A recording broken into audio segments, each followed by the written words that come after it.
A República das Milícias. Capítulo 5. Facções e a Guerra dos Tronos. No ano de 1980, Reginaldo Lima, nascido e criado no Morro do Alemão, era uma criança de 11 anos. Trabalhava desde os 9 descarregando sacos de alimentos na Central de Abastecimento do Estado, no Ceasa, na Avenida Brasil, para completar a renda de casa. Quando cresceu, tornou-se educador, mediador de conflitos, ativista e empreendedor. Uma entre tantas figuras iluminadas do Rio de Janeiro, acostumada a saltar os obstáculos que atravessaram sua vida.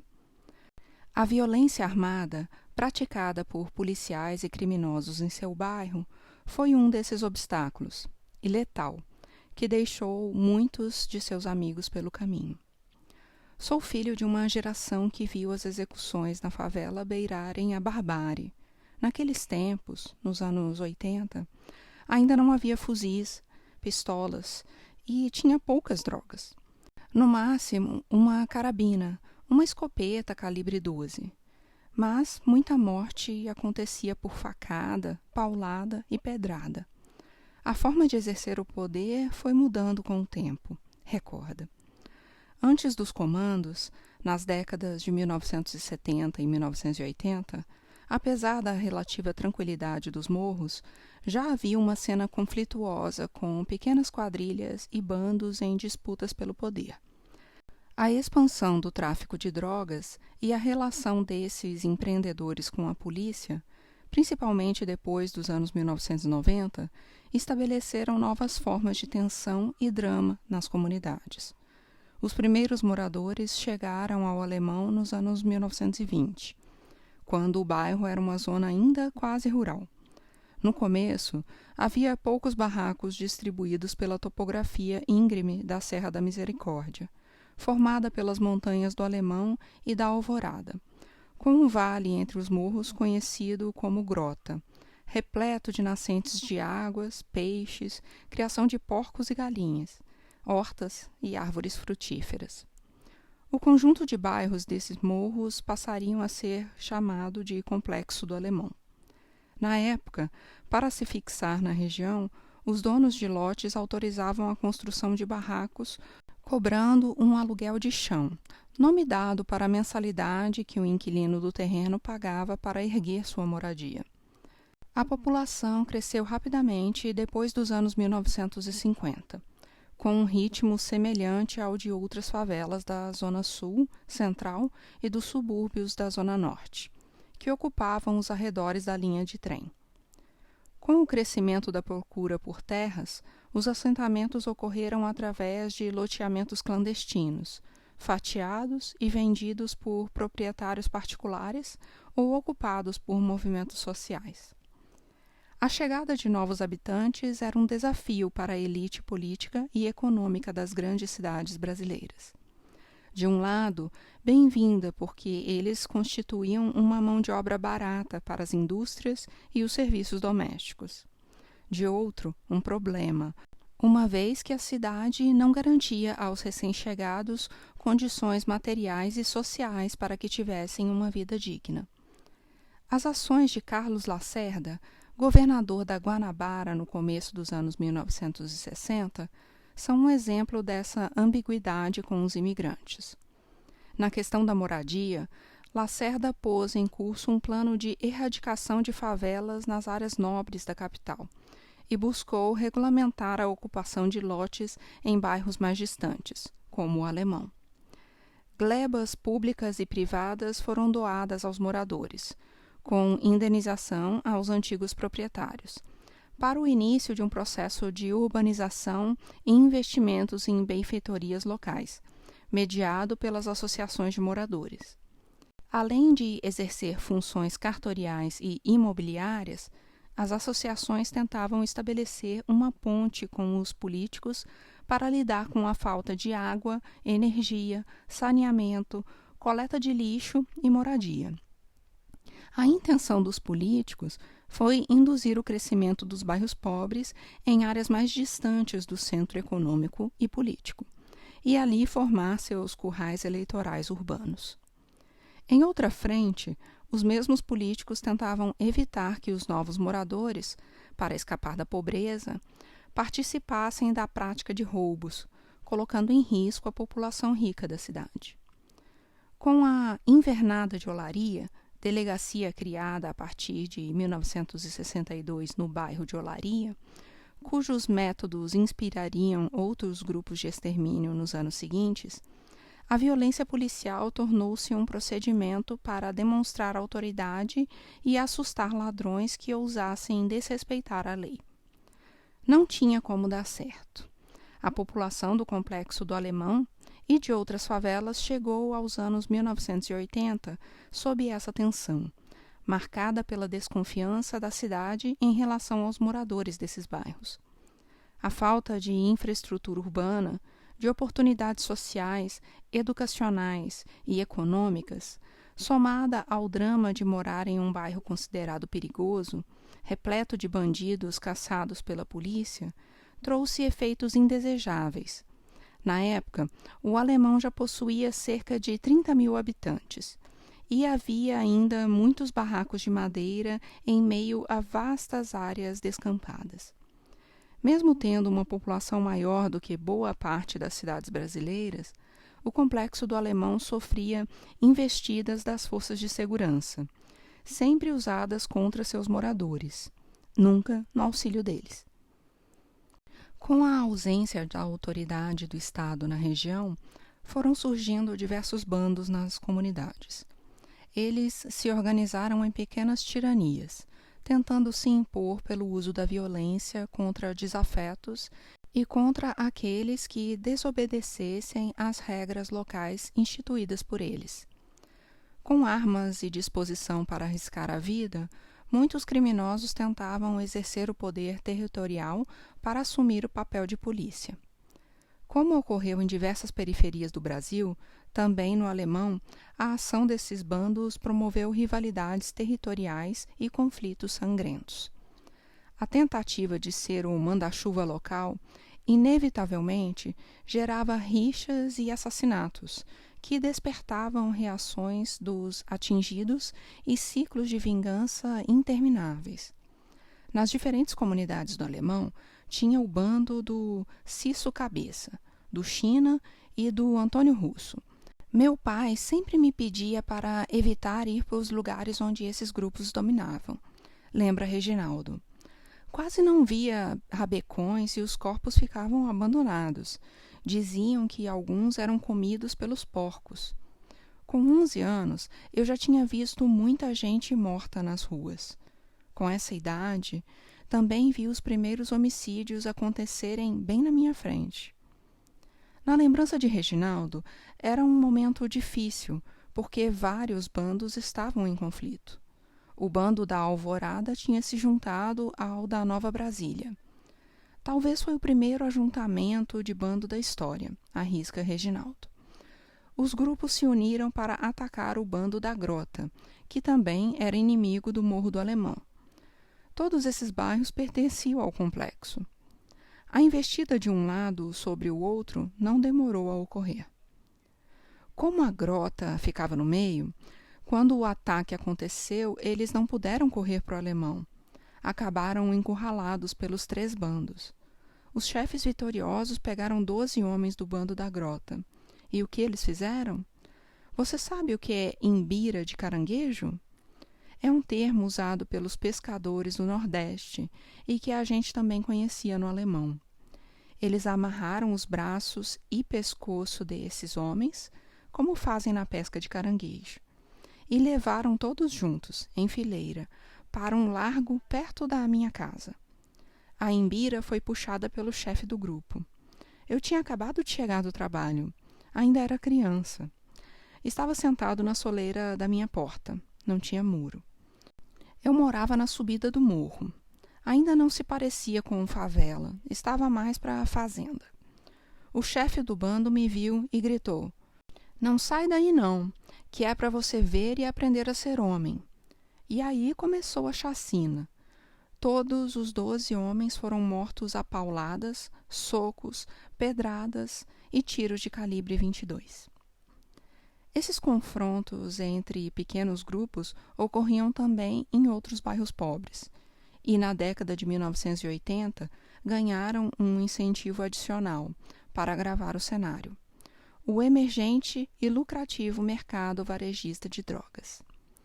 As disputas mais famosas e documentadas, em que as bocas de fumo já faziam parte do contexto, ocorreram na Cidade de Deus e inspiraram o livro homônimo de Paulo Lins e o filme de Fernando Meirelles. Em 2017, a antropóloga Alba Zaluar, que iniciou suas pesquisas no bairro nos anos 1980 e, na época, coordenou a etnografia de Paulo Lins, publicou um livro sobre Ailton Bittencourt, o Ailton Batata, chefe de um dos grupos envolvidos nos conflitos da Cidade de Deus. O personagem Cenoura, tanto no livro como do filme, é baseado nele.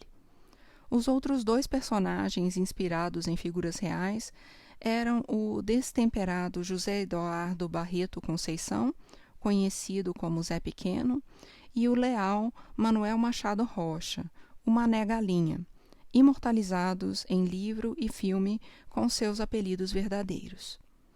Ailton Batata conta que foi dono de uma das primeiras bocas de fumo da Cidade de Deus, no final dos anos 1970.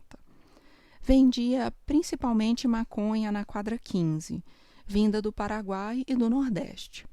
Depois de 1977, a cocaína se tornou uma mercadoria acessível. No começo dos anos 1970, a pequena cena criminal do bairro ainda era composta de ladrões voltados para roubos de casas, as caxangas, no Recreio e na Barra da Tijuca, em busca de dólar, ouro e revólver. Figuras como Cabeleira, Marreco e Alicate, o trio Ternura, eram alguns desses poucos e temidos ladrões. O mercado de drogas ainda engatinhava e era quase artesanal. Na época, porém, os cartéis colombianos em Medellín e Cali começavam a desenvolver a estrutura de produção e distribuição da mercadoria que abasteceu as metrópoles durante o pós-guerra. O uso de drogas também estava em ascensão.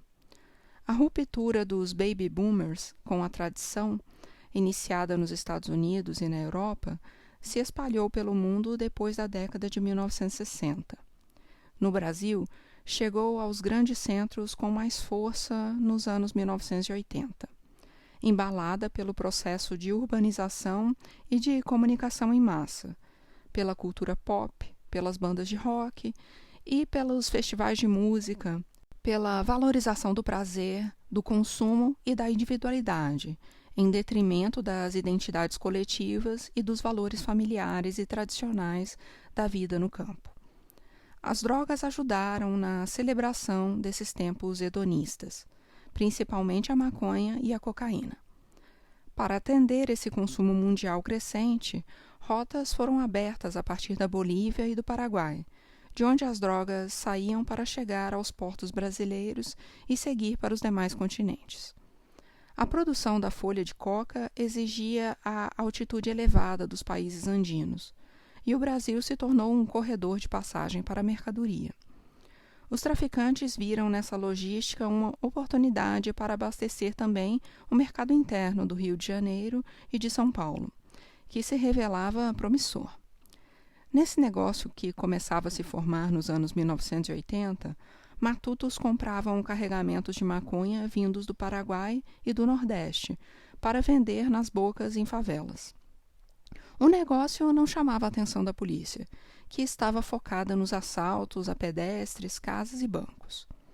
O dinheiro, as armas e os lucros do varejo, contudo, já começavam a provocar problemas sérios nos territórios.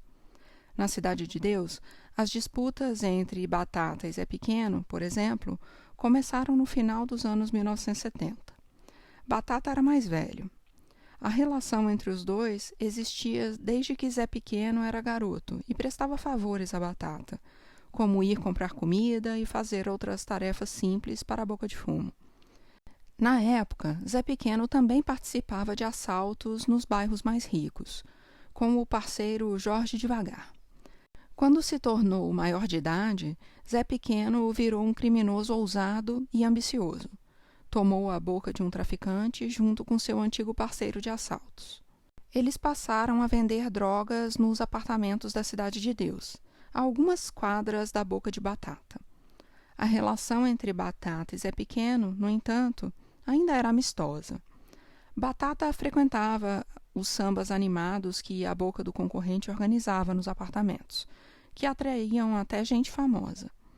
No entender de Batata, a rivalidade entre eles acirrou depois que Jorge Devagar saiu da cadeia e passou a fazer a cabeça de Zé Pequeno para que ele tivesse sua própria boca de fumo no bairro.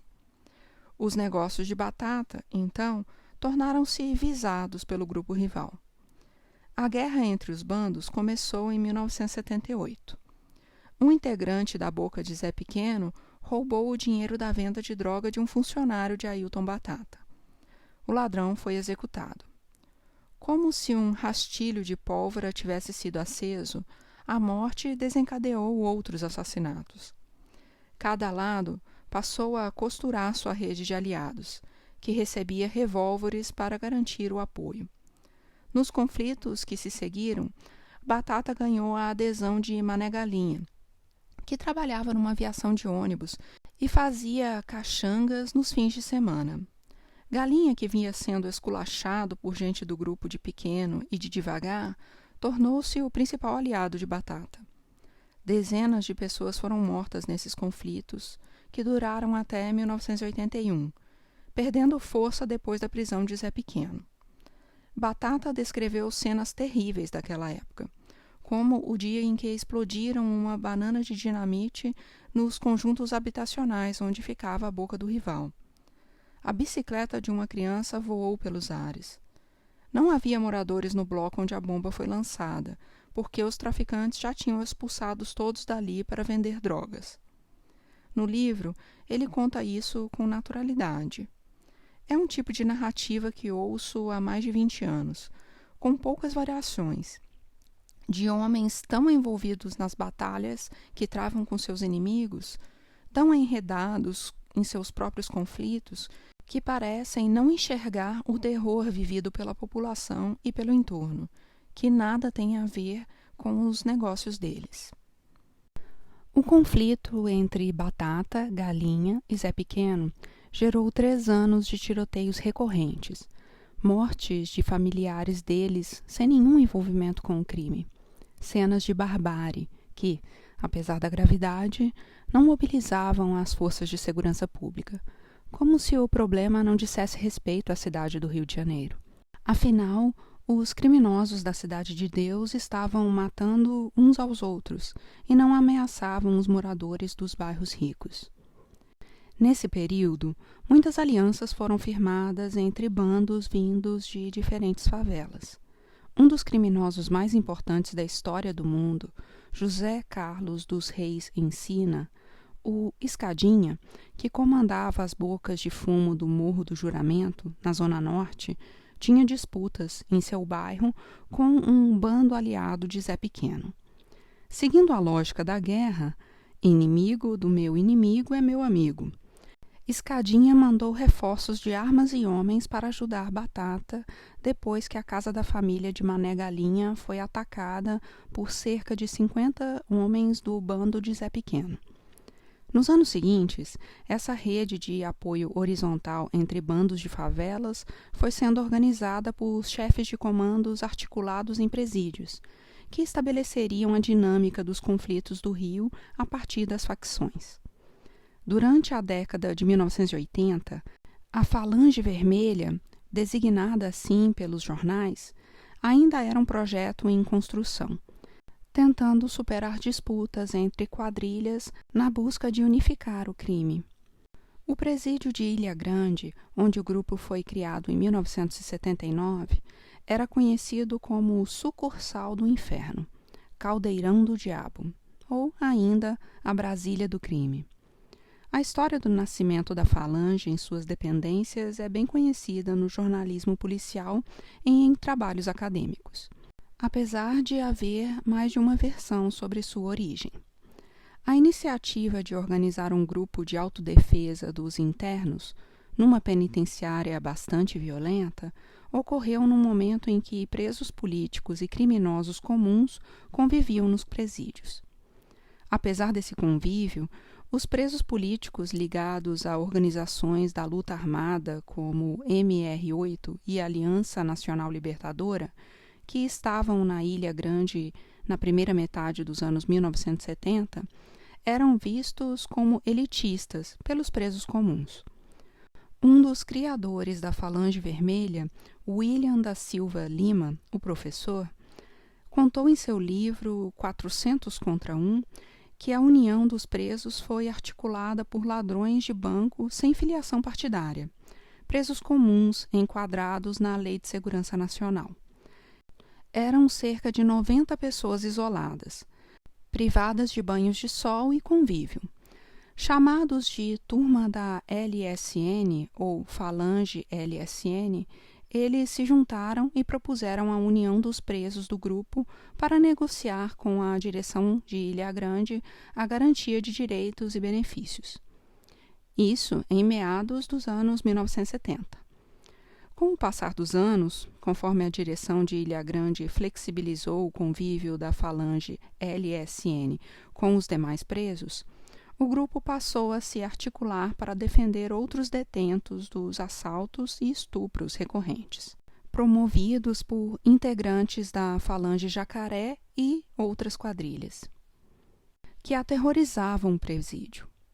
A ideia era que o isolamento e o pensamento individualista fragilizavam a luta dos presos, ao passo que, unidos, se fortaleceriam contra a opressão e poderiam estabelecer regras mais justas para o convívio em Ilha Grande. Essas propostas ajudaram a produzir o amálgama entre homens até então sem um propósito para o crime. Preso sem direção vira barata tonta, dizia um dos integrantes do bando. Para fortalecer financeiramente o grupo, os presos da LSN criaram a Cantina da Ilha Grande e com o dinheiro bancavam a comida dos presos que não recebiam visitas. Também estabeleceram uma caixinha para bancar a organização. A ajuda vinha de fora, principalmente dos assaltos a banco praticados por aqueles que saíam ou fugiam do presídio. A Falange ampliaria a visão de mundo de seus participantes, como se seus crimes não devessem ter apenas objetivos individuais e egoístas, mas coletivos. Ao longo de 1979, alguns confrontos com os rivais da Falange Jacaré chamaram a atenção da imprensa, que apelidou o grupo organizado de Falange Vermelha, nome com mais apelo midiático naquele contexto de luta armada. Pelo menos essa é a versão do professor. Os presos se apropriaram do nome, mais tarde trocado para Comando Vermelho. Numa primeira demonstração de força do grupo, em agosto de 1979, integrantes da Falange Vermelha mataram 21 rivais e integrantes da Falange Jacaré e assumiram o controle de Ilha Grande, no episódio conhecido pelos presos como Noite de São Bartolomeu, em referência ao massacre de protestantes mortos por católicos, ocorrido na França em 1572. Assumiram também os negócios da quadrilha derrotada dentro do presídio, como a venda de droga. Entre os mortos da chacina ocorrida no presídio, lembra Ailton Batata, estava Jorge Devagar, o companheiro de Zé Pequeno que, durante um tempo em que esteve em Ilha Grande, ingressou na quadrilha de Jacaré. O domínio seguiu, com pequenos contratempos. A Falange Vermelha não conseguia seduzir a todos e criaram uma hegemonia no crime. E começaram as dissidências. Seus integrantes foram acusados de usar a caixinha dos assaltos para fins particulares e de defender os próprios interesses, em vez de lutarem pela coletividade. Foi então que os presidiários da terceira galeria da Ilha Grande, formada por presos comuns, usaram esses deslizes como justificativa para criarem o terceiro comando. Do lado de fora, nas favelas e comunidades, A ideologia e o modelo da Falange Vermelha começavam, ainda que lentamente, a influenciar a gestão do crime. No início, os assaltos a banco eram a modalidade preferida para construir o capital da organização, voltada ao suporte dos presos. Como esses roubos exigiam planejamento e trabalho em equipe, gozavam de um status superior entre os ladrões, se comparados aos roubos simples. Um assalto bem feito exigia estudo da rotina do banco e de seus funcionários, além de participantes atuando em 3 frentes de ação. Os linhas de frente, responsáveis por render o caixa, os seguranças e recolher o dinheiro, ingressavam no banco com armas curtas. Do lado de fora, com armamentos pesados, que já incluíam fuzis, ficavam o grupo para evitar a abordagem policial. Com o dinheiro na mão, esses 2 grupos iam embora de carro e se encontravam com a equipe de transbordo, que distribuía o grupo em outros carros com placas quentes, para diminuir as suspeitas. Esse esquema foi revelado em 1981 por César Luiz de Araújo Paz, o motorista de um dos grupos de assalto da Falange. No depoimento, ele contou que as armas, a munição e o transporte da lancha para resgatar presos de Ilha Grande eram recursos oferecidos por um sargento do Exército. Araújo integrava o grupo do criminoso mais procurado do Rio de Janeiro naqueles dias, o homem que se tornaria um mito, José Jorge Saldanha, que recebeu da imprensa o apelido de Zé Bigode. Era considerado, em 1981, o principal chefe da Falange Vermelha em liberdade. Ele havia fugido de Ilha Grande no ano anterior, enfrentando ondas enormes durante a noite em uma pequena balsa, junto com outro fundador do grupo, Apolinário de Souza, o Nanai, filho de pastor que pregava a união entre os detentos com uma Bíblia na mão. Zé Bigode articulou um grupo de assalto a bancos para mandar dinheiro a colegas presos, mas acabou descoberto pela polícia. Quando Zé Bigode foi localizado na Ilha do Governador, um efetivo estimado de 400 homens foi mandado ao local. Policiais com holofotes, cães, picaretas espalharam-se por parapeitos e telhados, num evento transmitido pelo rádio e pela televisão. O cerco começou na madrugada do dia 3 de abril de 1981 e se estendeu ao longo do dia. A imprensa noticiou que 150 bombas de gás lacrimogênio foram lançadas no interior do prédio onde estava Zé Bigode, 15 granadas e uma incontável quantidade de tiro, que destruíram 7 apartamentos. Zé Bigode não se rendeu. Foi retirado morto no amanhecer do dia 4. Essa história deu origem ao título do livro de professor, 400 contra 1, e ajudou a cultivar a mística do grupo nos anos seguintes. A forte pressão exercida pela polícia contra assaltos a bancos e o capital acumulado pelo grupo empurraram alguns integrantes da Falange Vermelha para outro ramo, o do varejo do tráfico de drogas, ainda pouco combatido na ocasião e permeável ao convívio cotidiano com a comunidade onde atuavam. Os morros seguiam sendo palco das disputas entre pequenos bandos e quadrilhas, e a nova ideologia de união pretendia acabar com esses conflitos. Na segunda metade da década de 1980, alguns nomes já despontavam como traficantes competentes. Escadinha, do Morro do Juramento, foi um dos precursores. Ele dizia ter começado no crime depois de levar uma surra da polícia e ser humilhado na frente da namorada, que, além disso, foi abusada pelos policiais. Passou a trabalhar para um traficante conhecido como Grande e herdou as bocas do juramento depois da prisão do traficante. Escadinha costurava alianças e se aproximava de criminosos de outros morros desde antes da fundação da Falange, como fez quando apoiou Ailton Batata contra Zé Pequeno. Também sempre apostou no assistencialismo para ter o apoio da população local. Um de seus principais aliados era Paulo Roberto de Moura Lima, o Meio Quilo, que organizou a venda de drogas no Jacarezinho sob a bandeira do grupo.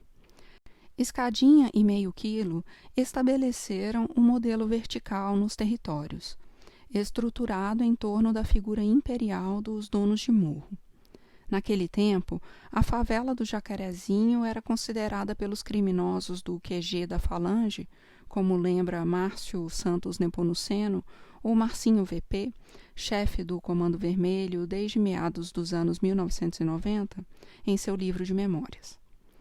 Outro nome importante na formação desse tipo de estrutura foi Denir Leandro da Silva, o Denis da Rocinha, que se destacou pelos bons contatos com matutos e atacadistas de droga. Reproduzindo o modelo assistencialista dos bicheiros, eles fizeram escola.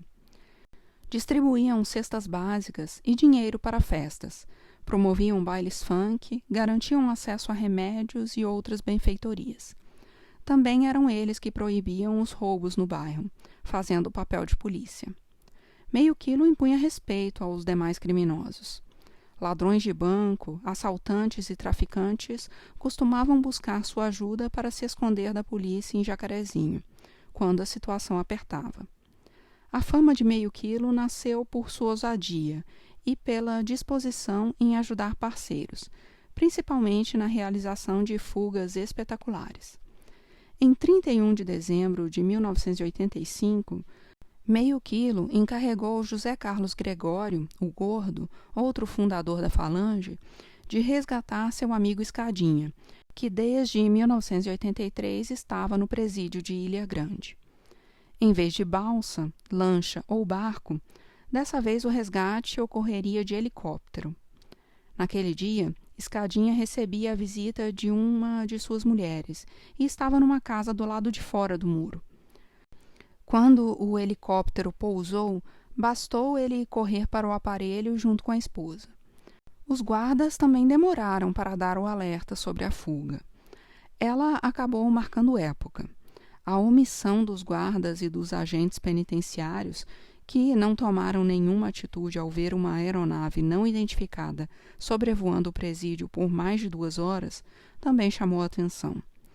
Os criminosos sabiam que, em vez do confronto, o mais fácil era comprar as autoridades. Em agosto de 1987, quando Meio Quilo estava detido no presídio Milton Dias Moreira, no complexo da rua Frei Caneco, em pleno centro do Rio, ele tentou repetir a façanha e escapar junto com seus amigos mais próximos. Meio Quilo, Escadinha, que havia sido preso 3 meses depois da fuga, ao ser baleado em um tiroteio no Morro do Juramento, e Gordo aguardavam no telhado do presídio, quando um helicóptero foi descendo para resgatá-los. Policiais, no entanto, dispararam contra a aeronave, que começou a subir para abortar o resgate. Meio Quilo não desistiu. Agarrou-se aos esquis de pouso do helicóptero, que subiu com o traficante pendurado ali, antes de bater na caixa d'água do presídio e explodir no solo, matando o traficante e piloto. Alguns entrevistados me disseram que Meio Quilo saltou antes da queda do aparelho e sobreviveu, mas que apanhou da polícia até morrer.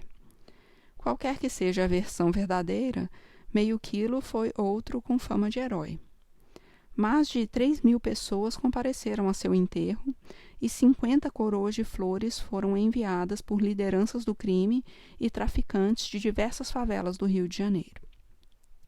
Histórias como a dele fortaleciam a mística e divulgavam os ideais de resistência pregados pelo grupo. Persistia o desejo de lançar um projeto coletivo que organizasse o crime. Em 1993, essa ideia inspirou os presos de São Paulo a criarem o primeiro comando da capital, o PCC, em cujo estatuto está reproduzido o lema original do Comando Vermelho, de paz, justiça e liberdade. No Rio, contudo, as rivalidades históricas entre bandos produziram uma nova configuração de conflito, com redes aliadas defendendo 2 grupos, Comando Vermelho e Terceiro Comando. A ideologia e o modelo de negócios eram praticamente os mesmos. A diferença decorria apenas de rivalidades territoriais que se estendiam para as vizinhanças nas respectivas redes de alianças entre cada grupo. Na definição do sociólogo Caio Ferraz, o que existia era compadrio, que formava uma teia baseada em relacionamentos pessoais em que o amigo do meu amigo também é meu amigo, enquanto o amigo do meu inimigo é meu inimigo. A definição de redes como essas começava a se tornar parte da cultura dos morros. Em alguns bairros, a rivalidade impedia que os moradores até mesmo usassem cores de facções inimigas, vermelho no caso do comando e verde no caso do terceiro. Esses conflitos causavam pânico quando chegavam aos bairros da Zona Sul. Um desses transbordamentos ocorreu no Morro Dona Marta, em Botafogo, em 1987. Na ocasião, Zacarias Gonçalves Neto, o Zaca, um ex-PM que liderava uma das quadrilhas locais, se juntou ao chefe de outro bando, Emilson dos Santos Fumero, o Cabeludo, para expulsar os integrantes da família Lino, donos de boca de fumo que vendiam maconha. A cocaína era fornecida pelo taxista e traficante Pedrinho Ribeiro, que apoiou a ação conjunta dos dois bandos contra os Lino. Depois da vitória, a calmaria durou pouco. Passado 1 ano da expulsão dos Lino, foi a vez de Cabeludo e Zaca começarem a brigar, iniciando uma disputa com tiroteios de balas traçantes que aterrorizaram a zona sul do Rio. Fuzis calibre 7.62 e AR-15 foram usados no conflito. A Rocinha, a maior favela brasileira, incrustada entre prédios de super ricos em São Conrado, se tornou outro foco de tensão com o asfalto, quando Denis da Rocinha, o chefe do morro, foi preso em 1987. Um mês depois da prisão, moradores da Rocinha desceram para protestar contra ela e fecharam o túnel Dois Irmãos, bloqueando a passagem da Zona Sul para a Oeste. O protesto tinha sido ordenado de dentro da cadeia pelo próprio Denis, que queria evitar sua transferência para Bangu 1, presídio de segurança máxima que seria inaugurado no ano seguinte. A polícia dispersou o grupo com gás e balas de borracha, mas houve reação, e os manifestantes apedrejaram os carros que passavam. Quando sustos como esse atingiam os bairros da Zona Sul, a reação das instituições e da imprensa era mais forte, como se um limite tivesse sido ultrapassado. Essa linha foi definitivamente transposta em 1992 por centenas de jovens vindos de favelas e dos subúrbios da zona norte do Rio, protagonistas dos famigerados arrastões. O estigma sofrido pelos jovens negros e pobres da Zona Sul parecia servir de combustível para a revanche dos garotos. Nas praias lotadas do Arpoador e de Ipanema, eles iniciavam o corre-corre, seguido de brigas, furtos, espancamentos e pânico entre os banhistas, que deixavam as areias em desespero. As cenas gravadas e mostradas no Fantástico e no Jornal Nacional provocaram indignação. Um ritual sagrado do carioca, a praia nos domingos de sol, estava sendo profanado. Tinha sido inaugurada a linha 127, que corta toda a Maré. O ônibus passava dentro da favela. Já tinha a facção na Maré, mas não tinha guerra. A Nova Holanda, uma das favelas do complexo, era considerada neutra. Ainda não tinha a bandeira do Comando Vermelho. Recorda um ex-traficante da Maré que participou da histórica confusão nas areias quando era adolescente. Ele e outros 2 ex-traficantes que atuaram na cena criminal do Rio me contaram suas histórias ao redor de uma mesa de madeira, em um edifício na Lapa, no centro. 2 deles já tinham sido inimigos no Complexo da Maré, um atuando pelo Comando Vermelho e outro pelo Terceiro Comando, e depois pelo Terceiro Comando dos Amigos. O outro entrevistado tinha sido dono de bocas de fumo em Padre Miguel, na Zona Oeste, mas cresceu na carreira quando se tornou matuto e passou a vender para diversos morros do Comando Vermelho. Quando chegamos na praia, nossa galera deu de cara com a turma do Bola e do Renato, os caras do Morro do Adeus. A rixa já tinha começado no baile funk. A porrada comeu. O moleque que é ladrão aproveita. Tu tá na praia, vê aquelas 100 pessoas correndo. Os caras começam a catar chinelo, carteira, boné, que vai ficando para trás. Não foi premeditado. O lance começou com uma briga de galera, mas virou um arrastão. Briga da galera da Maré com Complexo, Adeus, Fazendinha. Começou lá atrás, no baile funk. Era tudo amigo, apesar das brigas. Só que depois ia virar rixa de sangue. Os próprios empreendedores do tráfico, contudo, já percebiam que eles deviam encontrar formas e soluções para administrar essa desordem. Porque a resposta do Estado sempre vinha forte, matando para dar lições a todos que vivessem em área de tráfico. Foi o que ocorreu em Acari, em 1990, quando 11 moradores do bairro foram assassinados por policiais do 9º Batalhão. Os agentes formavam um grupo de extermínio apelidado de Cavalos Corredores, cujo oficial-chefe, Coronel Emir Laranjeira, seria eleito deputado em 1992. Em julho de 1993, foi a vez de 8 jovens, 6 com menos de 18 anos, que dormiam em frente à Igreja da Candelária, ser assassinados. Um deles teria jogado uma pedra no carro da polícia dias antes. Um mês depois, os Cavalos Corredores voltariam para matar 21 moradores de Vigário Geral. 7 deles, evangélicos que pertenciam a uma mesma família, morreram segurando a Bíblia e seus documentos de trabalho, numa tentativa de convencer os policiais de que não mereciam um massacre. A chacina foi uma vingança pelo assassinato de 4 policiais por traficantes do bairro, comandados por Flávio Pires da Silva, o Flávio Negão. Do ponto de vista econômico e político, era mais vantajoso para o tráfico evitar confrontos que assustassem a cidade e os prejudicassem.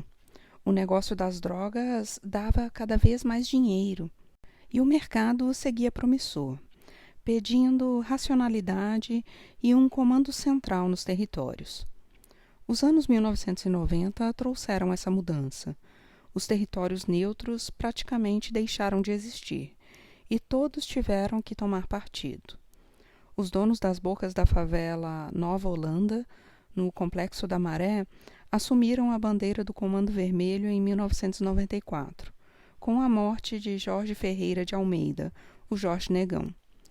Seu sucessor, Mauro Reis Castellano, o Gigante, tornou-se o novo chefe do pedaço, abandonando a neutralidade e aproveitando a nova aliança que lhe garantia acesso a armamentos pesados e a soldados aliados. A quadrilha vizinha da Baixa do Sapateiro optou por seu antagonista, Terceiro Comando, estabelecendo uma das principais rivalidades do Rio de Janeiro. Durante os 3 primeiros anos, a ligação familiar e de amizade entre alguns integrantes das duas facções da Maré manteve a situação equilibrada. Mas as constantes incursões da polícia e as mudanças de chefia causaram conflitos intensos entre 1999 e 2002, apavorando os moradores e motoristas que transitavam pela linha vermelha, surpreendidos por tiroteios de fuzis que, por muitas vezes, atravessavam a lataria dos carros. Na verdade, nunca houve muita diferença de ideologia entre o Comando Vermelho e o Terceiro Comando. A maior delas, no meu ponto de vista, é a de que o terceiro dava mais liberdade de decisão para os chefes nas comunidades. No Comando Vermelho, não tinha essa autonomia. Precisava ouvir a opinião de Marcinho, o VP, o chefe. Era mais centralizado, explicou o meu interlocutor que atuou no Terceiro Comando. A tentativa de criar um comando hemogênico capaz de unificar o crime no Rio objetivo alcançado pelo PCC em São Paulo no decorrer dos anos 2000, intensificou os conflitos e gerou uma corrida armamentista nos morros da cidade, principalmente depois de meados dos anos 1990. Boa parte dos lucros no comércio varejista de drogas e nos assaltos foi investida na compra de fuzis, munição e rede de apoio. O novo modelo buscou transformar as favelas em pequenas fortalezas, com dezenas ou mesmo centenas de fuzis, aprofundando o isolamento da população das comunidades, sujeitas ao poder das tiranias armadas. Seria uma espécie de guerra de tronos, no estilo da série premiada, com diversos reinos autônomos, encerrados em si mesmos e em conflitos com outros reinos, fragilizando-se uns aos outros, numa batalha que só faz sentido para os homens que dela participam. O paralelo valia também para a enorme quantidade de reis mortos e depostos ao longo das lutas. A evolução dos lucros no comércio de drogas do Rio dependeu do desbravamento das fronteiras da América do Sul e da aproximação com fontes atacagistas dos grandes cartéis de droga. Os primeiros passos em direção a esse novo estágio foram dados com a ajuda decisiva da quadrilha de Antônio José Nicolau, o Toninho Turco, que tinha em seus quadros diversos integrantes das polícias do Rio de Janeiro. Parte do grupo foi presa pela Polícia Federal em 1988. Entre os presos, havia 3 praças, um tenente e um capitão da Polícia Militar e 2 detetives da Polícia Civil. No livro CV-PCC, A Irmandade do Crime, Carlos Amorim escreve que a quadrilha tinha 70 policiais e ex-policiais. Vinha deles a munição para as armas de guerra que protegiam o tráfico. A quadrilha também produzia munições. Toninho Turco acabou morto na operação policial que deveria prendê-lo. Na época, seus familiares disseram que a morte dele foi uma queima de arquivo e que ele levou para o túmulo muitos segredos sobre o envolvimento de autoridades. Amigo de bicheiro e ligado a políticos influentes, Toninho Turco começou como fiscal de renda. Nos anos 1970 e 1980, aproveitou o cargo para entrar no contrabando de cigarros, bebidas e eletrônicos vindos da fronteira. Fez bons contatos e desbravou rotas que permitiram a ele e a seu grupo trazer para o Brasil grande quantidade de drogas. Seu envolvimento aumentou depois de ser nomeado detetive da Delegacia de Roubos e Automóveis do Rio, acumulando 2 empregos oficiais. A estimativa era de que seu grupo abastecia metade de todo o varejo dos morros cariocas, girando em cerca de $1 milhão por dia, valor aparentemente superestimado. Eles buscavam a mercadoria com seus contatos em Foz do Iguaçu, Ponta Porã, Manaus e Campo Grande. No Rio de Janeiro, Turco fornecia para mais de 20 comunidades, como Jacarezinho, Juramento, Dona Marta, Mangueira, Providência, Salgueiro, Borel, Parada de Lucas, entre outras. As bandeiras das facções ainda não eram determinantes. 2 tenentes da PM ligados à quadrilha eram apontados pela PF como possíveis sucessores de seus negócios. Num relatório emitido pelo Centro de Informações do Exército, investigadores identificaram Turco como um homem de confiança do jogo do bicho, permitindo a esses empresários da contravenção a possibilidade de terem influência, mesmo que indireta, sobre o negócio criminoso que mais crescia no mundo. O jogo não queria se misturar com as drogas para não manchar sua imagem, dilema também vivido pelas máfias de todo o planeta. Um dos patronos do bicho, Castor de Andrade, já havia se manifestado sobre o motivo de não entrar no ramo, decisão que se provaria acertada, já que o tráfico se tornaria o mais odiado rival das forças policiais e das autoridades. Bicho é coisa querida, amada pelo povo. O tóxico é odiado. Por isso a gente não deve misturar.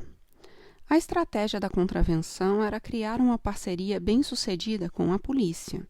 Funcionaria da seguinte forma: Os traficantes continuavam sob rédeas curtas, pintados como o principal inimigo da cidade, enquanto os policiais lucravam com o combate ao tráfico, operações de guerra, extorsões e venda de armas, munições e drogas, garantindo, ao mesmo tempo, que os traficantes não invadissem o interesse do patrono da contravenção. Os bicheiros, além disso, não precisavam brigar diretamente com os traficantes, com quem também se relacionavam, negociando a colocação de máquinas de caça-níquel em territórios dominados pelas facções. O espaço deixado pela morte de Toninho Turco e pela prisão de sua quadrilha foi preenchido pelos novos empreendedores criminais dos morros, que já acumulavam experiência e queriam cortar a dependência com quadrilhas de matutos.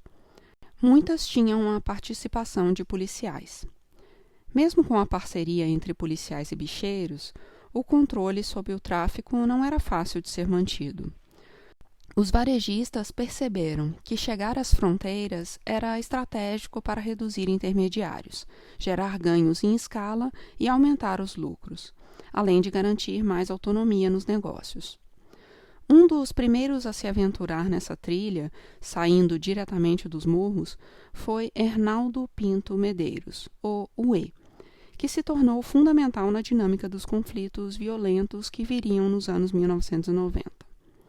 O E entrou no crime ainda adolescente, no começo dos anos 1980, seguindo os caminhos do pai e de seu irmão Egnaldo, 5 anos mais velho. Antes de completar 18 anos, no Morro do Adeus, vizinho ao Complexo do Alemão, o E já havia sido apreendido 2 vezes.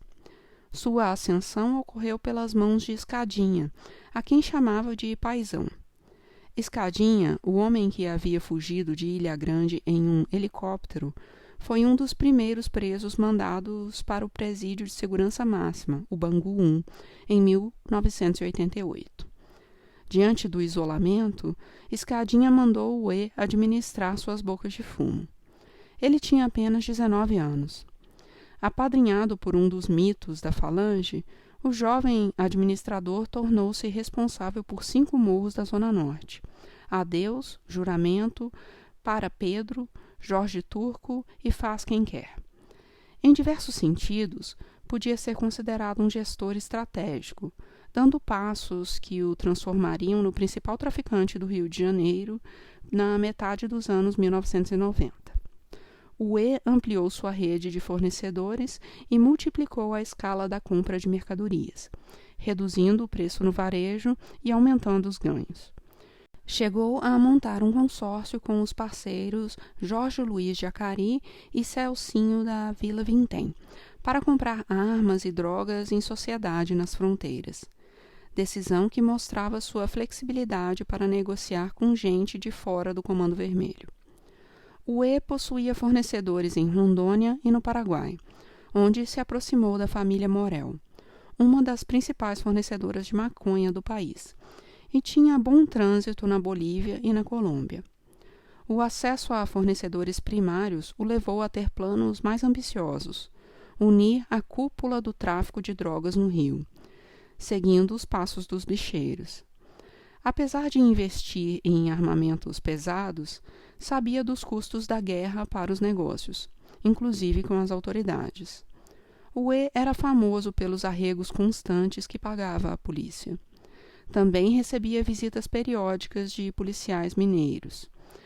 Sua disposição para pagar propinas à polícia e a propensão para a diplomacia lhe garantiam informações privilegiadas que o mantiveram em liberdade no período em que ascendeu na carreira de traficante.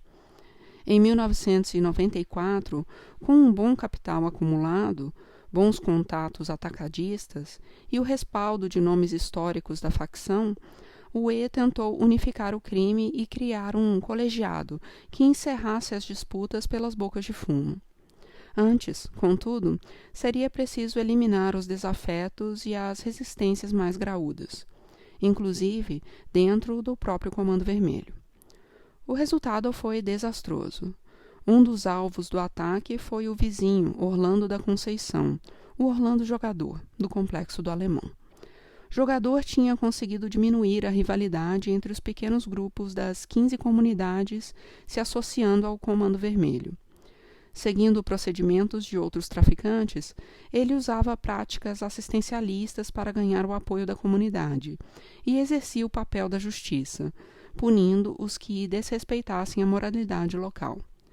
De acordo com os critérios de seu bando, claro. Ajudava aliados em disputas em outros territórios, como fez no Dona Marta, e passou a comandar dezenas de bocas de fumo nas diversas comunidades do complexo, ganhando ascendência na facção e juntando dinheiro para se armar. Jogador poderia ser um aliado a somar com a cúpula, mas o E tinha problemas pessoais com o colega. Em 1989, seu irmão Egnaldo fora vítima de um disparo na coluna que o deixou paraplégico. O E afirma que Jogador havia sido o autor do crime. Outros sustentam que Jogador era ambicioso demais, teria se apropriado do dinheiro de um assalto a banco e tinha planos de ascender à liderança do Comando Vermelho.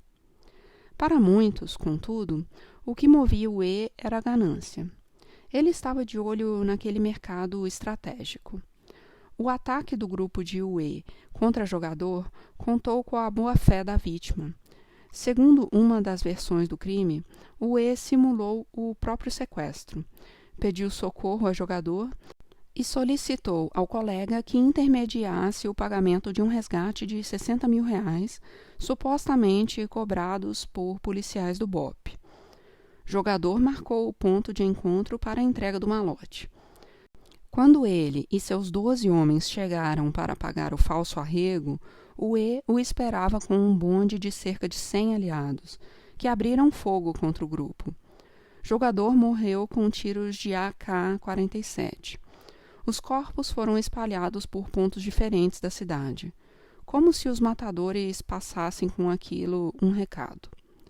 O E e seu grupo assumiram a gestão das bocas do morro, dando início ao racha entre as facções do Rio. A traição forçou os grupos a se posicionar. De um lado, o E e seus aliados, entre os quais nomes históricos do Comando Vermelho como Escadinha e Gordo, do outro, a facção leal a Jogador, que durante um breve período constituiu o Comando Vermelho Jovem. A tensão que se instalou depois disso pôde ser medida com base nas taxas de homicídios. O ano seguinte à chacina de Jogador, 1995, registrou o recorde absoluto nos 40 anos de violência no Rio, com a região metropolitana apresentando mais de 70 casos por 100 mil habitantes.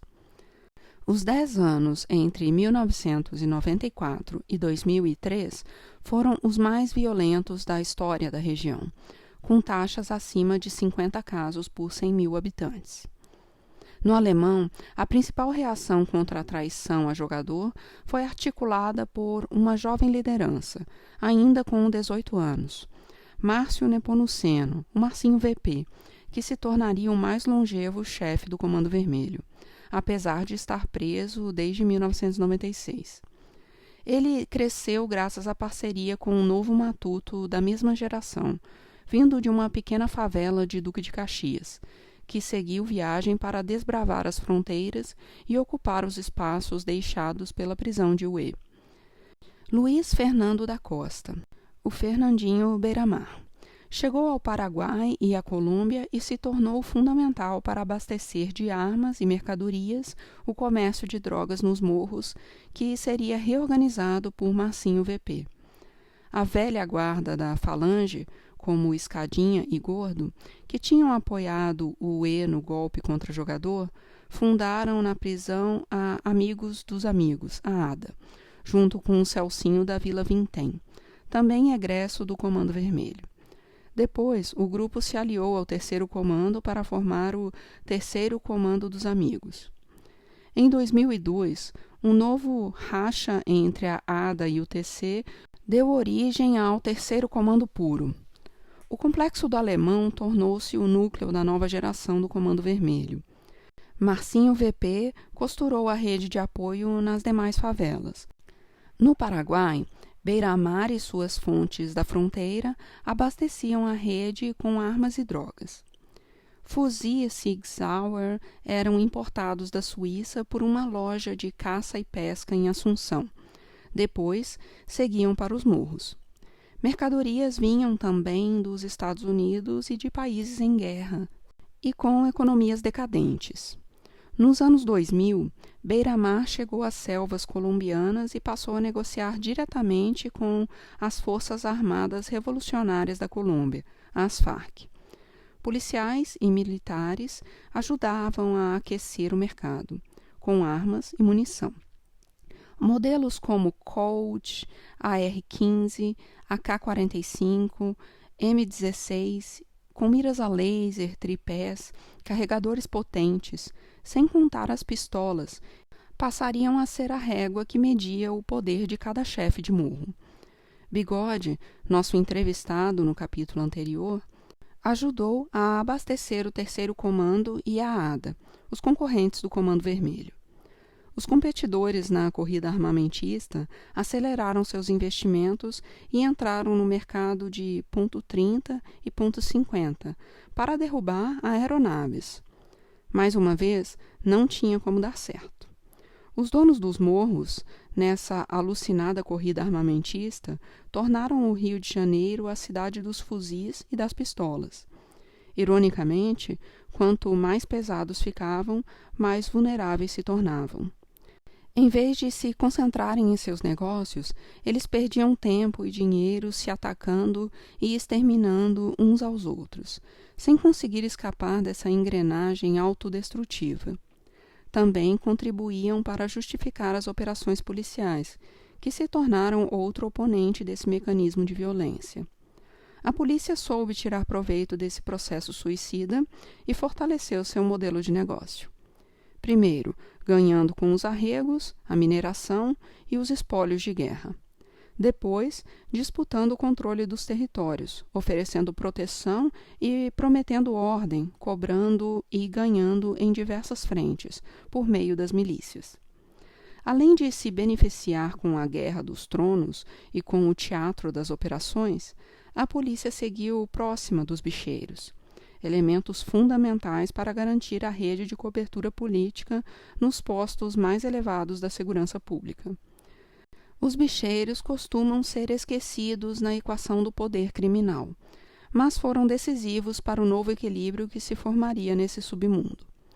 Mesmo longe dos holofotes, cujo foco está voltado para os confrontos nas favelas entre traficantes e policiais, os empresários da contravenção seguiram na ativa e assumiram um papel importante na sustentação das milícias, aproveitando o domínio do território exercido pelos paramilitares para expandir sua capilaridade nesses pontos. A influência dos bicheiros dependia da capacidade de se renovarem. Apontadores e cartelas de papel estavam defasados. Surgiram então as maquininhas de caça-níquel, que se espalharam pelo Brasil e por países da América do Sul, onde os jogos são regulamentados. O investimento em maquinário, também ocorrido na década de 1990, veio junto com um golpe de sorte. Em 1992, Lilo Lauricella, um emissário do mafioso italiano Totò Riina, veio ao Brasil para armar um esquema de lavagem de dinheiro. Lilo se aproximou dos bicheiros da Liga das Escolas de Samba do Rio e forneceu a eles 35 mil máquinas caça-níqueis, um investimento de 10 milhões de dólares. Os bicheiros pagavam ao italiano o aluguel dos equipamentos e faturavam com as pequenas apostas nos bares e casas de jogos. Nesse período, contudo, Lilo se tornou colaborador da polícia italiana na Operação Mãos Limpas, que havia começado em 1992 na Itália, e vinha abalando a estrutura do crime e da política no país. Décadas depois, serviria de modelo para a Operação Lava Jato no Brasil. Com a pecha de delator, Lilo foi assassinado em 1997, deixando uma herança milionária na mão dos bicheiros do Rio, que puderam espalhar essas máquinas por bares e bingos, ampliando tentáculos para outros estados, como Bahia, Espírito Santo, Belém, Foz do Iguaçu, São Paulo.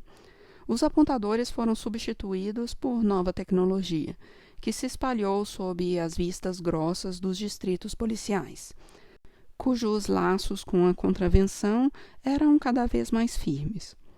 Os territórios das milícias ganharam caça-níqueis. Era esse o cenário do crime no Rio de Janeiro nos anos 2000, quando o modelo das milícias avançava pelos territórios. Facções de drogas se destruindo com armamentos pesados e disputas por mercado e poder. Contravenção forte e lucrativa. Corporações militares e civis fornecendo armas e munição para o tráfico, minerando criminosos, cobrando arregos, extorquindo e posando de heróis na opinião pública e ainda ofereciam serviços especializados de assassinato por encomenda. Ou seja, um ambiente favorável para que o modelo de negócios desabrochasse. Entre 2002 e 2007, os paramilitares avançaram.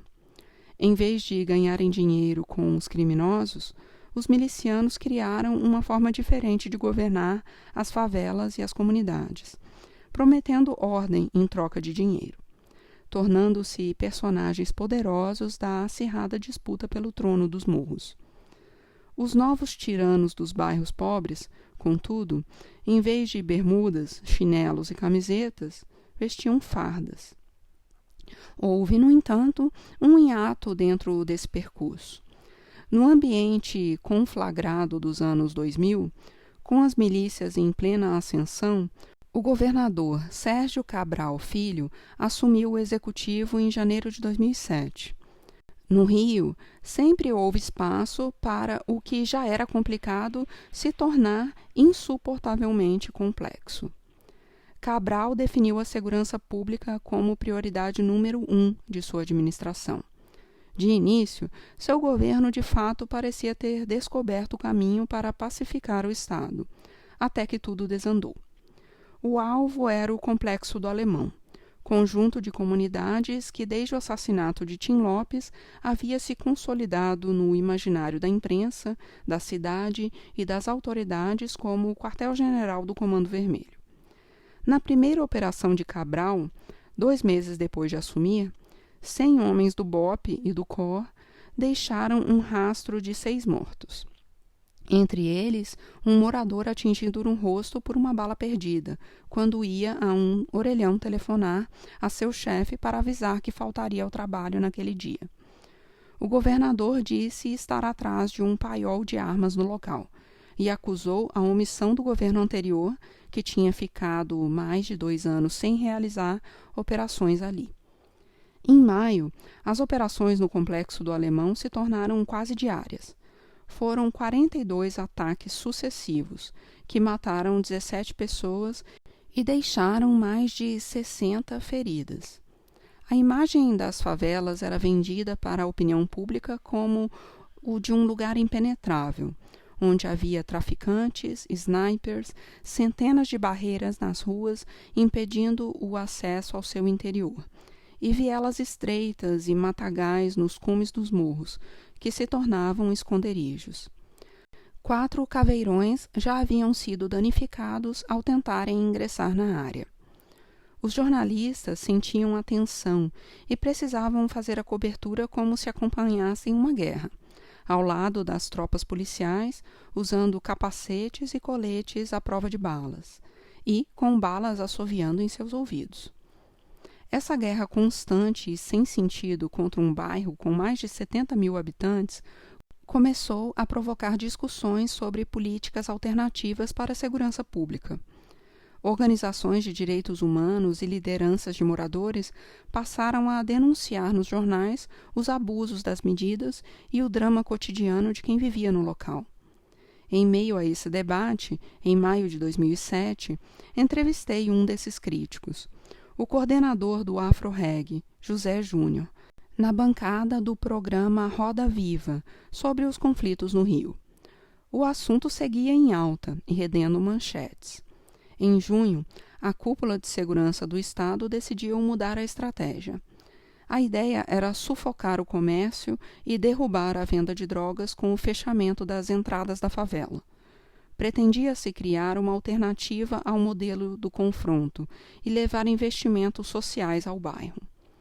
O governo federal prometeu o apoio de R$ 450 milhões, através do Programa de Aceleração do Crescimento, o PAC. Mas esse investimento só seria liberado se o tráfico de drogas fosse eliminado. Os conflitos ininterruptos desde maio preparavam um ambiente para uma grande ação. No dia 27 de junho, cerca de 1.350 homens se envolveram em uma mega operação de ocupação dos morros. O resultado foi trágico. 19 pessoas morreram. Uma das maiores chacinas ocorridas em operações policiais. No dia seguinte ao massacre, viajei ao Rio.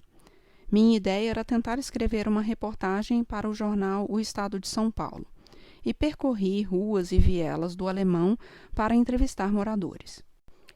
Ainda havia poucos relatos jornalísticos sobre o que tinha ocorrido. Desde 2002, o recrudescimento dos conflitos, o armamento pesado das facções, os controles exercidos pelos donos do morro, associados à ferida ainda não cicatrizada da execução do jornalista Tim Lopes, tinham levado a combativa imprensa do Rio a dar um passo atrás, evitando entrar nas comunidades controladas por traficantes. Havia um dilema real diante dos jornalistas. Como entrar, se era preciso obter uma autorização do tráfico? Como eu chegava de São Paulo, apareci lá quase como um estrangeiro. No jornal, decidimos que a gravidade da situação exigia que eu entrasse no morro. Pedi ajuda a José Júnior, que desenvolvia um projeto social no Alemão, e ele me deu o suporte para eu conversar com os moradores. Ingressei no Alemão às 11 da manhã e andei por 5 quilômetros durante 6 horas. Saí da Rua da Grota e subi até o alto do Morro da Alvorada. No caminho, entrevistei cerca de 40 pessoas, ainda apavoradas, que contaram sobre abusos, violência, execuções, roubos ou espólios de guerra, expressão que eu conheceria anos depois. Ainda havia barricadas na entrada, para evitar o ingresso da polícia. No dia anterior, casas de moradores foram arrombadas e invadidas para que a polícia disparasse das janelas e lajes. A famosa Troia, palavra que eu também só viria a conhecer anos depois. Cerca de 10 policiais invadiram a casa de uma moradora. Grávida, ela cuidava do filho de 2 anos, que, assustado, teve uma crise de asma. Entraram no quarto da avó da criança para terem uma visão privilegiada e fazer os disparos da janela.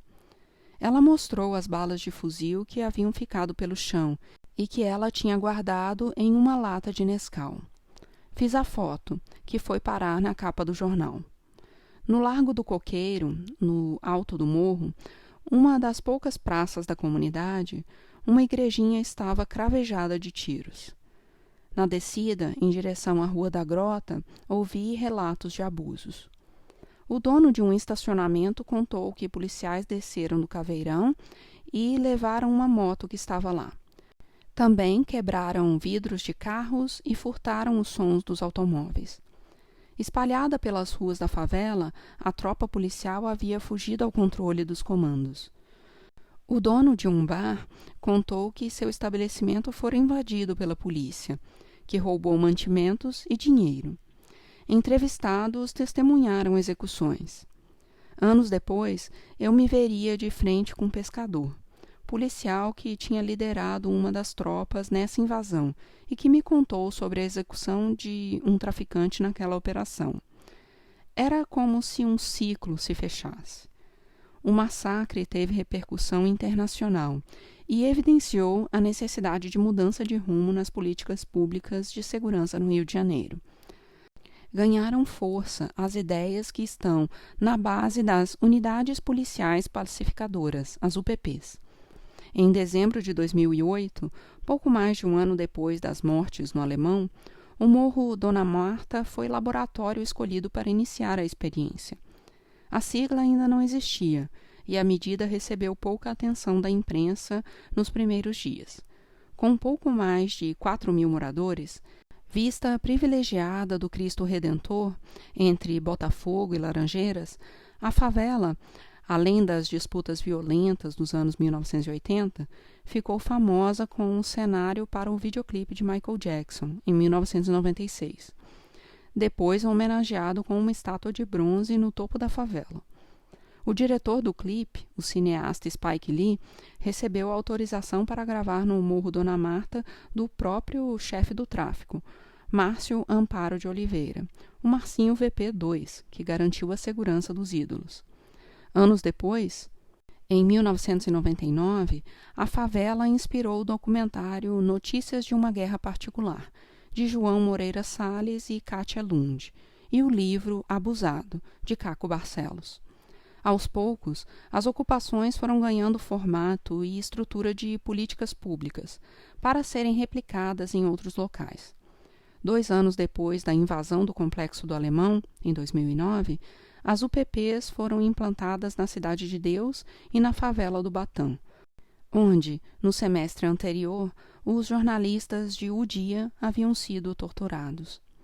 Foram criados batalhões especiais para a ocupação do território, com o objetivo de interromper o comando dos traficantes e barrar o uso ostensivo de armamentos pesados. Em vez de entrar para atacar, guerrear e depois sair, como as operações policiais comuns, a polícia pacificadora entraria para ficar. Mais importante do que acabar com a venda de drogas era proibir o uso de fuzis e o domínio territorial e político das áreas do crime. Primeiro entraram os homens do BOPE e da Polícia Civil, depois o batalhão de choque, para mapear o território e definir o local onde se instalariam as bases comunitárias.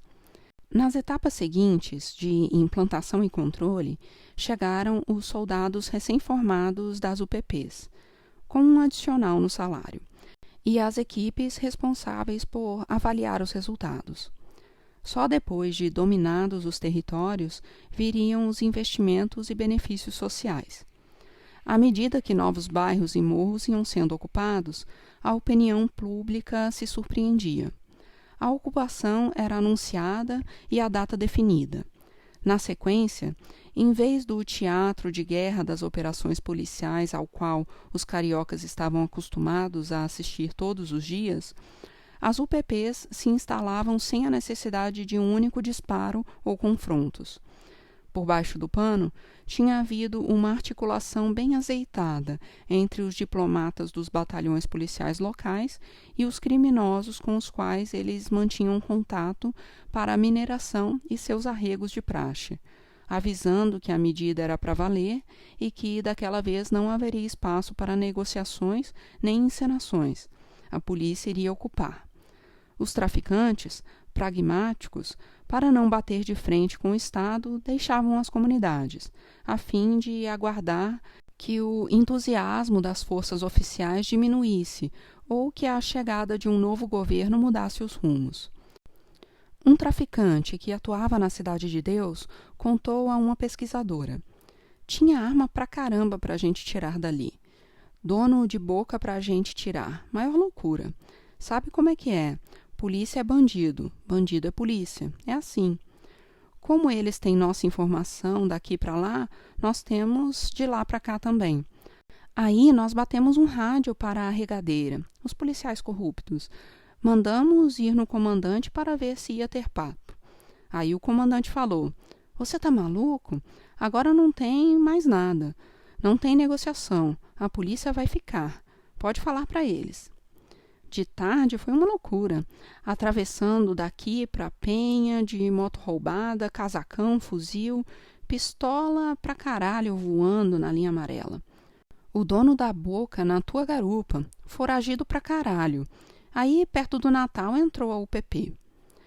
Um dos boatos que circulavam nas comunidades ocupadas é que os olheiros e os emissários dos traficantes permaneceram ali, para informar aos patrões quem estava colaborando com a polícia. Quando o tráfico voltasse, eles seriam punidos como traidores. Foram tempos de otimismo. As taxas de crimes violentos começaram a cair nos bairros com UPPs. Casos de homicídio diminuíram, assim como os de roubo e mortes por intervenção da polícia. Crimes menos visíveis cresceram, como estupros, lesão corporal e desaparecimentos, o que podia indicar maior confiança da população em registrar crimes antes não notificados. A tendência de queda de homicídios e de letalidade policial alcançava todo o estado. Depois das 3 primeiras unidades, em 2009, ainda foram instaladas UPPs nos morros da Babilônia, Chapéu Mangueira e no Cantagalo, Pavão-Pavãozinho, na zona sul do Rio. Paralelamente, a CPI das milícias na Assembleia Legislativa, que se estendeu pelo segundo semestre de 2008, ajudou a promover centenas de prisões que parecia indicar novos caminhos. Tudo levava a crer que a Liga da Justiça e a milícia do Rio das Pedras estavam desmoronando. Junto com os resultados alvissareiros que vinham sendo obtidos na segurança pública, em outubro de 2009, outra novidade inflou a autoestima da cidade. O Rio de Janeiro foi escolhido como sede dos Jogos Olímpicos de 2016. O calendário de mega-eventos com a Copa do Mundo em 2014 animou os empresários do setor hoteleiro, turístico, gastronômico, imobiliário e petrolífero, que já esbanjavam otimismo desde a descoberta da camada de pré-sal em 2006. Foram tempos de vacas gordas e esperanças de paz. Um símbolo desse momento de otimismo foi o Guia Gastronômico das Favelas Cariocas, que listava 22 bares e restaurantes gourmet de 8 comunidades com UPPs, pontos que viraram atração cult para turistas descolados. O passeio podia começar no Bar do Davi, no alto do Chapéu Mangueira, com uma feijoada de frutos do mar elogiada pelo The New York Times, e terminar com uma selfie, tendo ao fundo a estátua de Michael Jackson e o pôr do sol no mirante do Morro Dona Marta.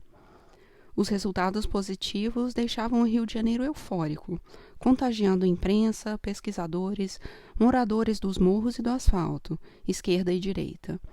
Todos se agarravam àquela esperança de pacificação. As pesquisas de opinião dentro e fora das favelas eram animadoras e as críticas feitas com cuidado, para não soarem como torcida contra. Também surgiam dúvidas como: será que a diminuição dos homicídios cometidos pela polícia não podia estar associada ao crescimento do número de desaparecidos? Difícil saber. E também não havia clima para estragar a festa. Em outubro de 2010, Sérgio Cabral Filho foi reeleito no primeiro turno, com 66% dos votos. A proposta de continuar levando forças de paz às comunidades agradava a opinião pública, acostumada a descrever os conflitos do Rio como uma guerra urbana. Parecia que o Estado de Direito chegava aos morros e que o governo, finalmente, conseguiria libertar a população local de seus pretensos donos. Mas algo não se encaixava. O peso para levar adiante a missão tão nobre recaía sobre a velha, viciada e corrompida estrutura policial de sempre. Mais 8 UPPs foram instaladas em 2010. Em Tabajaras, Cabritos, Providência, Borel, Formiga, Andaraí, Salgueiro, Turano e Macacos. Pesquisadores começaram a identificar certo critério para a escolha desses locais, quase sempre concentrados em áreas turísticas da Zona Sul, áreas de serviços, comércio e turismo do centro e no Cinturão da Tijuca, na Zona Norte, ao redor do estádio Maracanã, que dali a 4 anos receberia a final da Copa do Mundo. O padrão se manteve em 2011. Houve apenas 2 exceções, na Zona Oeste. Nenhuma das 17 primeiras UPPs foi implantada na Baixada Fluminense ou nos bairros com maiores taxas de homicídio. Outro padrão notado: quase todas as favelas ocupadas pelas unidades pacificadoras eram dominadas por traficantes ligados ao Comando Vermelho, com exceção da favela do Batã, reduto das milícias. Em novembro de 2010, passada a eleição, pela primeira vez, integrantes do tráfico haviam partido para o ataque, como se para enviar ao governo a mensagem de que não tolerariam mais as UPPs no segundo mandato de Cabral. Nesse teste de forças, ao longo de quase uma semana, mais de 30 ônibus e 80 carros foram queimados nas ruas da cidade. A resposta do governo foi pesada. Era o auge da popularidade do governador do Rio e do secretário de Segurança, José Mariano Beltrame, aplaudidos e apoiados em qualquer decisão que tomassem. No contra-ataque, as autoridades retomaram as operações policiais, entrando em 28 favelas e deixando um rastro de 23 mortos e mais de 70 presos. Durante aquela semana, Beltrame disse ter descoberto a origem da ordem para os ataques. Informações do sistema penitenciário apontaram para o Complexo do Alemão e a Vila Cruzeiro. Era para lá que seguiam criminosos do Comando Vermelho depois da instalação de UPPs em seus territórios, levando armas e fuzis. Serviços de inteligência diziam chegar a 1.000 os traficantes presentes na região. O alemão era o bunker do tráfico, conforme os jornais. Começava a ganhar forma a mais cinematográfica de todas as operações policiais já vistas no Rio de Janeiro, que prometia dividir a história da segurança pública em antes e depois. A decisão foi tomada no dia 24 de novembro de 2010, uma quarta-feira. Cabral telefonou ao ministro da Defesa, Nelson Jobim, para pedir ajuda, e este recebeu o aval do presidente Luiz Inácio Lula da Silva. A Vila Cruzeiro e o Complexo do Alemão seriam ocupados com o apoio das Forças Armadas. A primeira ação conjunta desde a redemocratização. Os combates começaram perto do meio-dia da quinta-feira, quando 6 blindados do Corpo de Fuzileiros Navais, modelos M-113, semelhantes aos usados pelo exército americano na Guerra do Vietnã, chegaram à Vila Cruzeiro, dando apoio aos caveirões do BOPE e a cerca de 450 homens, entre eles militares que tinham estado nas forças de paz do Haiti. Para retardar a entrada do grupamento, os traficantes haviam montado uma barricada com caminhões atravessados nas ruas que foram arrastados pelos blindados. Carros eram incendiados no caminho dos tanques, dando dramaticidade à cena. Alguns tiros foram disparados, mas, ao contrário do que se esperava, os traficantes não resistiram. Por volta das 3 da tarde, durante um boletim ao vivo, um helicóptero da Rede Globo filmou a fuga de dezenas de traficantes, estimados em 200 homens, pelas matas e pela estrada de terra do Morro do Caricó, que ligava a Vila Cruzeiro ao Complexo do Alemão.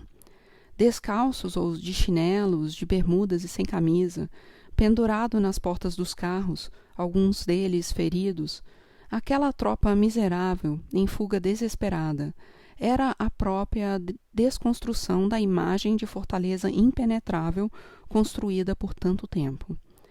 Mas o ufanismo de militares e autoridades policiais não parou aí. A chegada das tropas no alto da Serra da Misericórdia, na Vila Cruzeiro, foi comparada por policiais à tomada das colinas de Golã pelo exército israelense na Guerra dos 6 Dias contra Síria, Iraque, Jordânia e Egito. Conquista-se primeiro a parte mais alta do território inimigo, para dar apoio à invasão que ocorrerá na parte baixa.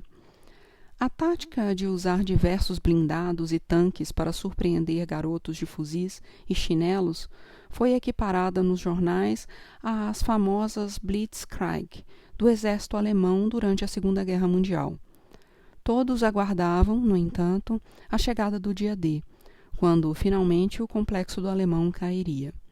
E esse dia foi o 28 de novembro, um domingo. O ultimato tinha sido dado a tempo de os traficantes se renderem. tentou-se evitar um banho de sangue, mas as pontes entre policiais mineiros e traficantes estavam danificadas. Com a chegada dos bondes de outras favelas, a situação do alemão havia se transformado. O local simbolizava a resistência, o último refúgio dos exilados nos morros, com unidades pacificadoras. Os traficantes, com seu arsenal contrabandeado do Paraguai, acreditavam que podiam fazer frente às forças mobilizadas pelo Estado. Na hora H, contudo, às vésperas da invasão, ficou claro que não seria possível aguentar. Na sexta-feira, Luciano Martiniano da Silva, o Luciano Pezão, um dos grandes do alemão, ligou para José Júnior, do Afro-Reg, pedindo ajuda para uma mediação. Desde setembro de 1993, quando o Afro-Reg foi fundado, um mês depois da chacina do vigário-geral, Júnior tinha se tornado um mediador de excelência, o único capaz de transitar por diversos reinados e aristocracias cariocas. Conversava com traficantes de todas as facções, policiais, caveiras, autoridades, políticos de esquerda e de direita, com o Pezão, do Comando Vermelho, e com o vice-governador, Luiz Fernando Pezão. Ao telefone, Pezão, o traficante, disse a Júnior que queria se entregar. O líder do Afro-Reg resistiu, bateu boca e desligou. Depois de quase 20 anos atuando na diplomacia dos morros, Júnior havia se desgastado com alguns desses interlocutores. Ele sabia que Pezão tinha sido um dos autores de uma carta, interceptada no sistema penitenciário, pedindo a autorização a Marcinho VP para matá-lo. Teve receio de aceitar a mediação. Pezão voltou a ligar e insistiu. Depois de consultar autoridades, gente do tráfico e ex-traficantes, jornalistas e amigos, Júnior decidiu subir o morro no sábado, véspera do ingresso das tropas, para falar com Pezão. Acompanhado de um pastor, o presidente da associação comunitária e outro integrante da ONG Afro-Reg, Júnior viu diversos fuzis e pistolas abandonados, largados no chão. Quando chegou ao topo, onde o bonde do Comando Vermelho estava reunido, Pezão já tinha fugido com outros traficantes. Fabiano Atanásio, o FB, outro chefe do Comando Vermelho, era a liderança que estava no local, chorando, com raiva da fuga de aliados. FB pensava em resistir e preservar sua fama. Ele era um dos suspeitos de ter dado os tiros que derrubaram um helicóptero da polícia no ano anterior. Ainda tinha explosivos para colocar nas obras dos teleféricos que davam acesso ao topo do morro. Mas FB percebeu que estava sozinho. Assim como os fuzis, ele havia sido abandonado. Restava fugir antes que as tropas entrassem. No domingo, às 8 da manhã, cerca de 2.500 homens, das polícias estaduais e federal e das Forças Armadas, iniciaram o ingresso no morro, com tanques, caveirões, helicópteros, snipers, agentes do BOPE, dos batalhões, seguidos por ambulâncias, vindo por diversas entradas, acompanhados por jornalistas que transmitiam a ação de guerra ao vivo para todo o Brasil. Não houve resistência. Em 15 minutos, os homens já haviam alcançado o areal, no centro do complexo, a 2 quilômetros da entrada da grota, considerada uma região de difícil acesso. Do outro lado do complexo, na fazendinha, entraram carros anfíbios cedidos pelos fuzileiros navais, transportando mais policiais para dentro da favela.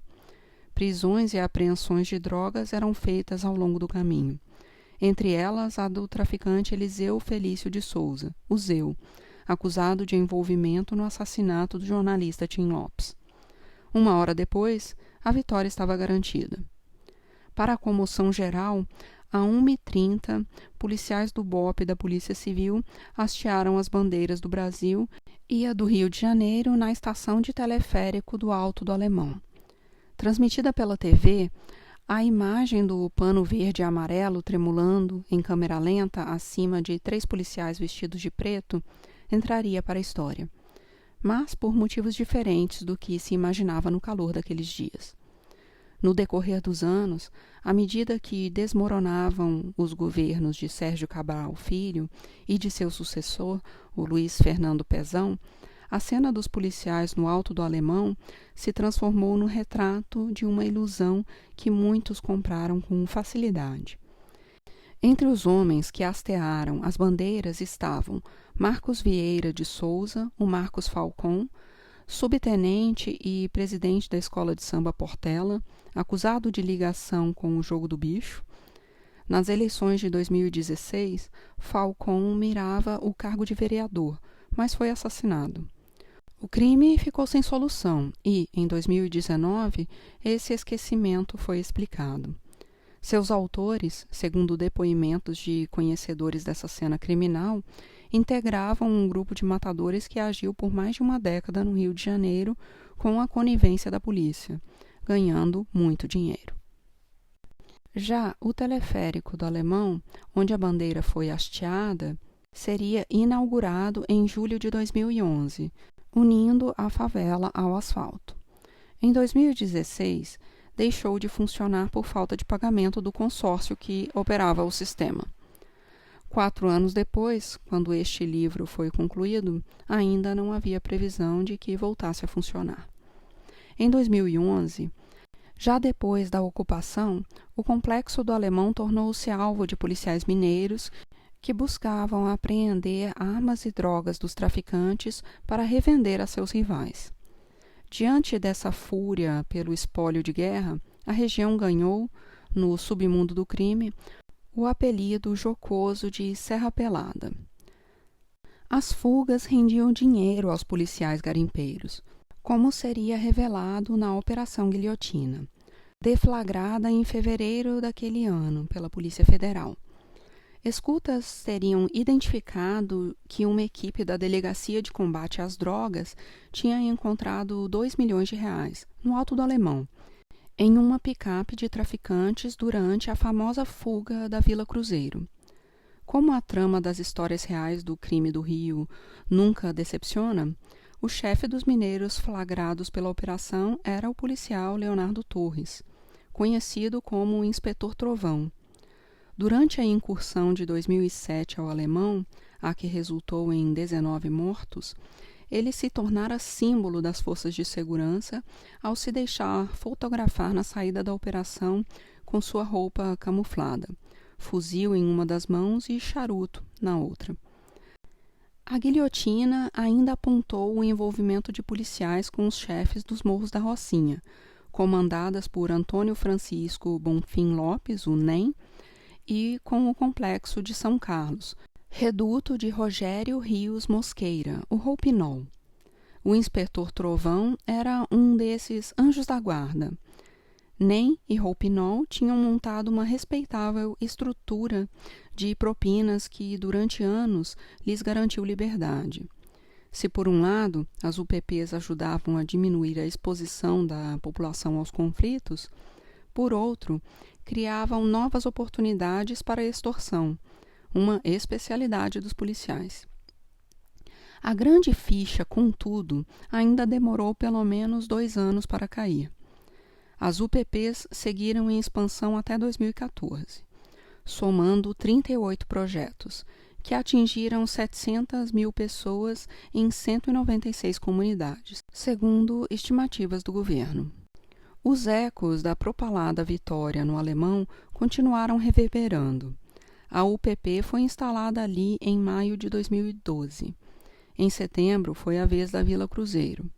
15 dias depois, o projeto chegou à Rocinha, a maior favela brasileira, considerada o segundo teste da segurança pública pós-alemão.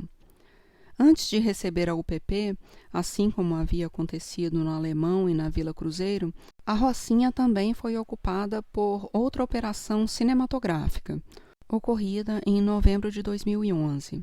A ação ganhou o nome de Choque de Paz e envolveu 3.000 homens das polícias e das Forças Armadas, além de blindados, helicópteros e caveirões. A estreita e histórica relação entre o tráfico da Rocinha e policiais mineiros, porém, deu margem a que negociações se desenrolassem nas sombras, mesmo depois do constrangimento causado pela Operação Guilhotina. Informações sobre o dia do ingresso no morro chegaram aos traficantes. Às vésperas da Operação Choque de Paz, iniciaram-se as artimanhas para a fuga, com a ajuda de alguns policiais.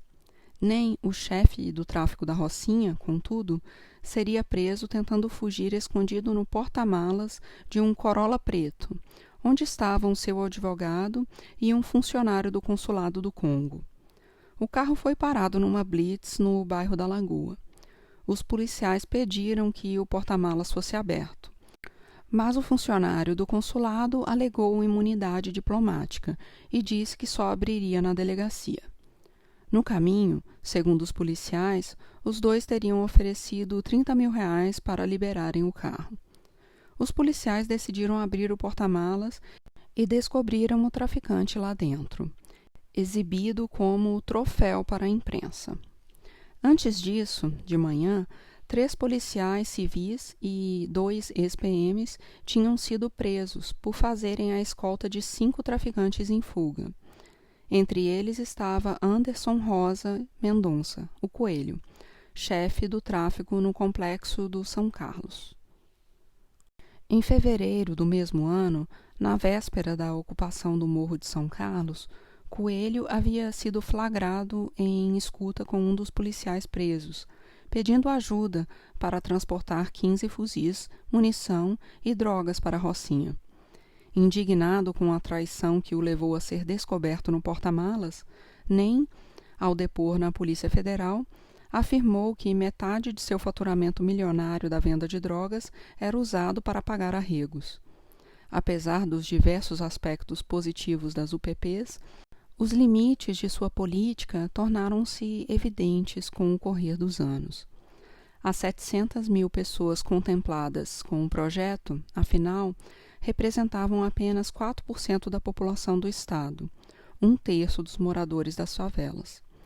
Isso trouxe desequilíbrio ao submundo do crime, empurrando milícias e facções para territórios ainda não alcançados, como a Baixada Fluminense e outras cidades e bairros do Rio de Janeiro.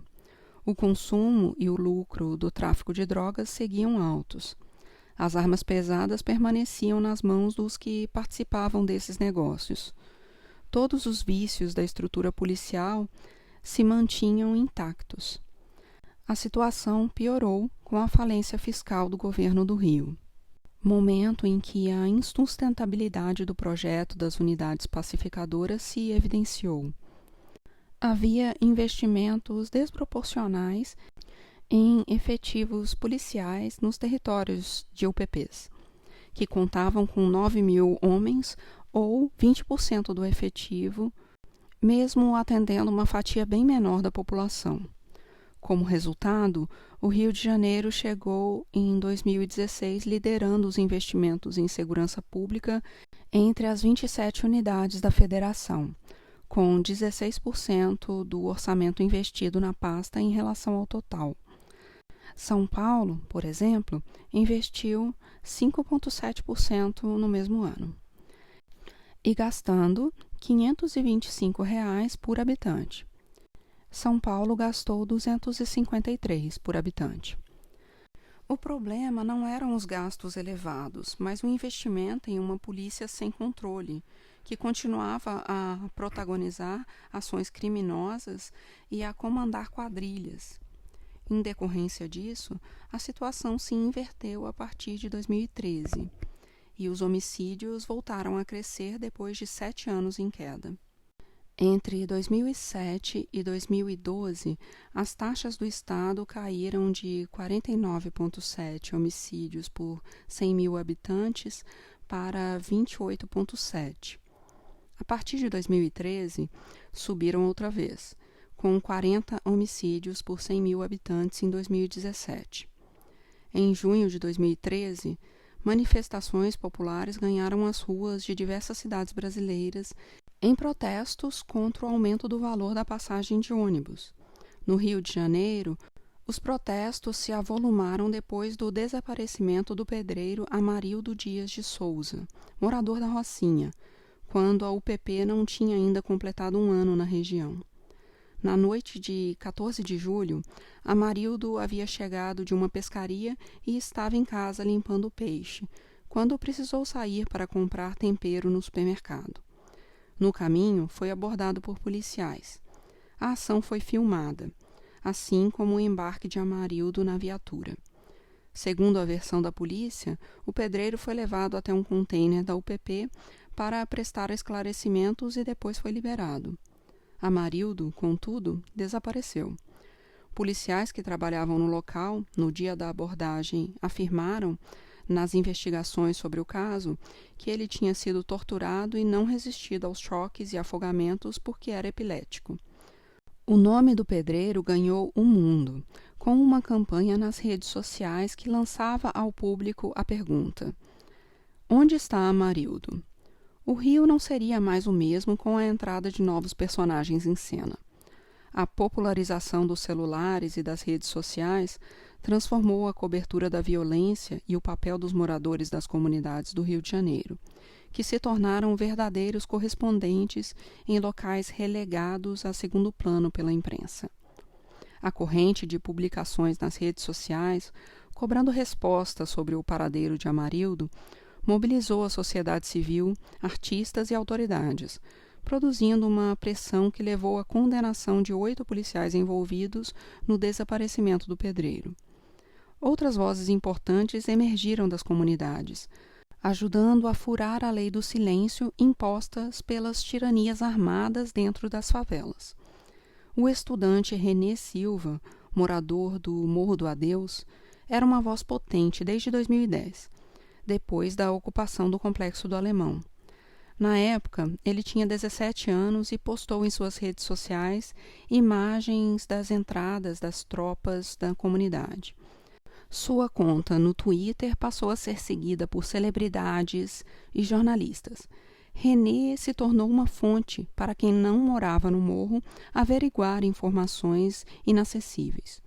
Durante a invasão policial de 2010, seus 200 seguidores passaram em poucas horas a 15 mil. Em 2020, eram mais de 300 mil. Renê Silva ajudou a abrir as portas para outras vozes, como a de Raul Santiago, também do Alemão, e a de Edu Carvalho, da Rocinha. Os tweets publicados de dentro dos territórios ajudaram a criar a plataforma Fogo Cruzado, que contabiliza, com a ajuda dos próprios moradores, os tiroteios por bairro e por cidades, tiroteios muitas vezes provocados por operações policiais. Os efeitos desses conflitos para a população ganharam uma nova perspectiva no debate público. Essas novas vozes e ferramentas foram importantes para mostrar, por meio de fatos e dados objetivos, as fragilidades de uma política pública que, em dado momento, pareceu redentora. Lideranças vindas desses territórios ganharam representação política. A crítica à política de guerra às drogas contribuiu para a eleição, em 2016, da vereadora Marielle Franco, nascida e criada no Complexo da Maré. Quando Marielle concorreu, tinha a expectativa de obter 10 mil votos e ficar mais forte para a eleição seguinte. Mas conseguiu mais de 46 mil votos e se elegeu no topo da lista, com eleitores em todos os bairros do Rio. A força de sua peça de campanha, um vídeo simples produzido nas ruas da Maré, trazia uma mensagem poderosa. Sua imagem, sorridente e firme de mulher negra, mãe, favelada, lésbica, propondo ações coletivas, parecia desconstruir em poucos minutos o mundo da testosterona e de confrontos fatais entre homens. Marielle morreu assassinada no dia 14 de março de 2018, junto com o motorista Anderson Gomes. O crime marcou a história do Rio de Janeiro e do Brasil. Na véspera de seu assassinato, Marielle tinha denunciado em sua conta no Twitter mais um caso de violência policial, cuja vítima era um agente de coleta seletiva e funcionário da Fiocruz, assassinado em Jacarezinho. Ela escreveu: mais um homicídio de um jovem negro que pode estar entrando para a conta da PM. Mateus Melo estava saindo da igreja. Encerrava a postagem com uma pergunta fundamental: quantos mais vão precisar morrer para que esta guerra acabe?